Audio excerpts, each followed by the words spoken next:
Assalamualaikum warahmatullahi wabarakatuh. Alhamdulillah pada kesempatan kali ini kami dari kelompok 7 ingin sedikit menjelaskan tentang hukum adat atau Panglima Laut di Provinsi Nagro Aceh Darussalam. Baik, kami kelompok 7 terdiri dengan anggota saya sendiri Uswatul Anisa dan dua rekan saya Umrul Askia dan Mulyana. Jadi video ini dibuat untuk memenuhi tugas mata kuliah pengelolaan sumber daya pesisir oleh dosen pengampu Pak Ilham Zulfahmi MSI. Baik, semoga video ini bermanfaat bagi kita semua. Assalamualaikum warahmatullahi wabarakatuh. Kami dari kelompok 6 dengan anggota saya sendiri Umrul Askia dengan dua rekan saya Uswatul Anisa dan Mulyana. Pada kesempatan kali ini kami akan menjelaskan tentang hukum adat laut atau Panglima Laut yang ada di Aceh. Apa sih itu Panglima Laut atau hukum adat laut di Aceh itu? Hukum adat laut adalah suatu peraturan yang diberikan kepada nelayan, seperti larangan dilarang untuk menangkap ikan pada hari Jumat. Itu adalah salah satu peraturan dari hukum adat laut atau Panglima Laut Aceh. Hukum adat laut itu sendiri bukan hanya diakui oleh masyarakat, akan tetapi juga diakui oleh pemerintah negara, seperti pada Undang-Undang Nomor 44 1999 tentang penyelenggaraan keistimewaan Provinsi Nagro Aceh Darussalam. Pada bagian ketiga mencantumkan materi pengakuan tersebut. Dalam pasal 7 disebutkan bahwa daerah dapat membentuk lembaga adat dan mengakui lembaga adat yang sudah ada sesuai kedudukan masing-masing.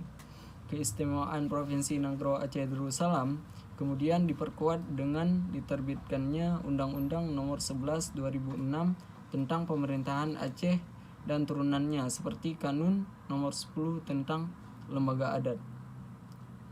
Kalau dari sejarahnya, hukum adat laut itu kalau sebelum kemerdekaan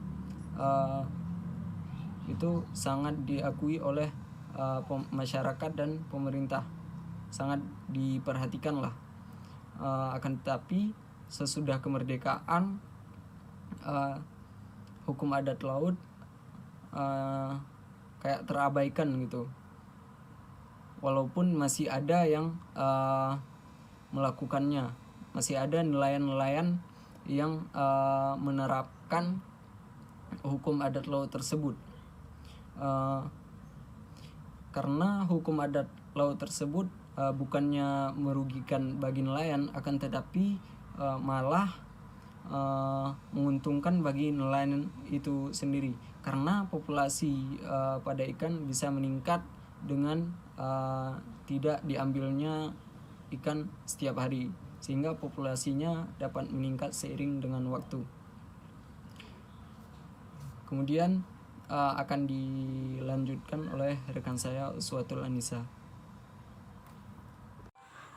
Baiklah, selanjutnya saya akan menjelaskan tentang pengaturan hukum adat laut dan Panglima Laut di Nagro Aceh Darussalam. Jadi, hukum adat laut dan Panglima Laut itu diperlukan untuk diperlukan oleh masyarakat nelayan untuk menjaga ketertiban yang mengatur soal penangkapan ikan, pemeliharaan sumber daya ikan dan biota laut lainnya, serta menjaga kehidupan masyarakat nelayan yang ada di wilayah ini.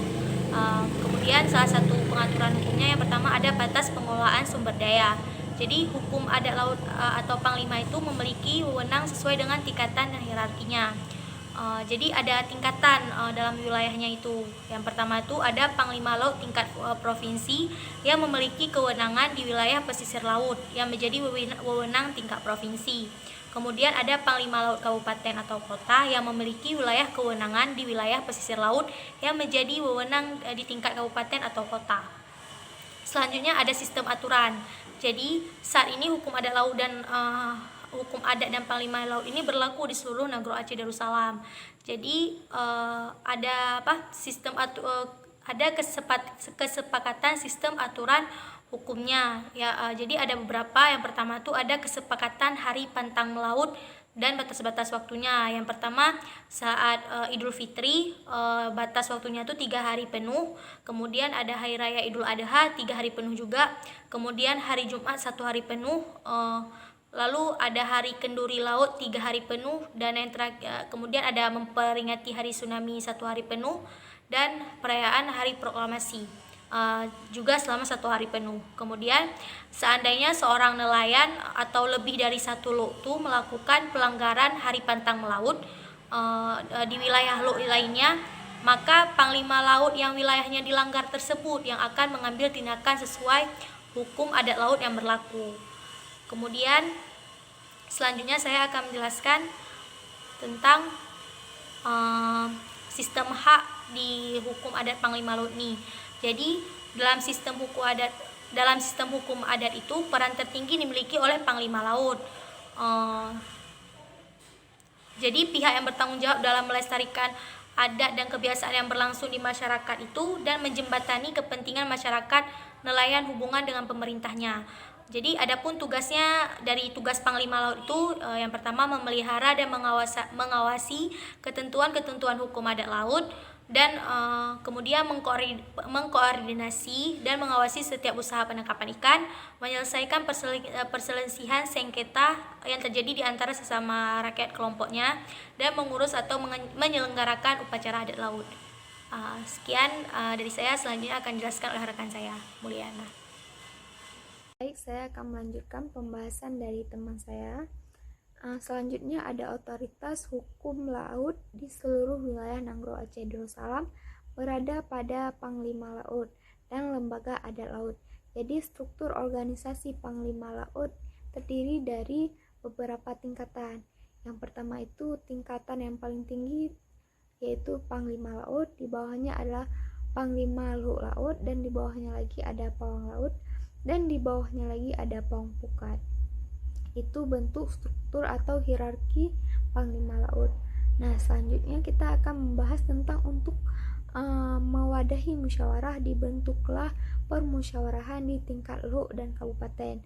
Nah, adapun struktur lembaga yang terdiri, yang pertama itu lembaga persidangan adat kabupaten atau kota yang terdiri dari 3 orang penasehat, 1 Panglima Laut bersangkutan atau ketua lembaga persidangan, 1 orang wakil ketua, 1 orang sekretaris bukan anggota, dan seluruh Panglima Laut.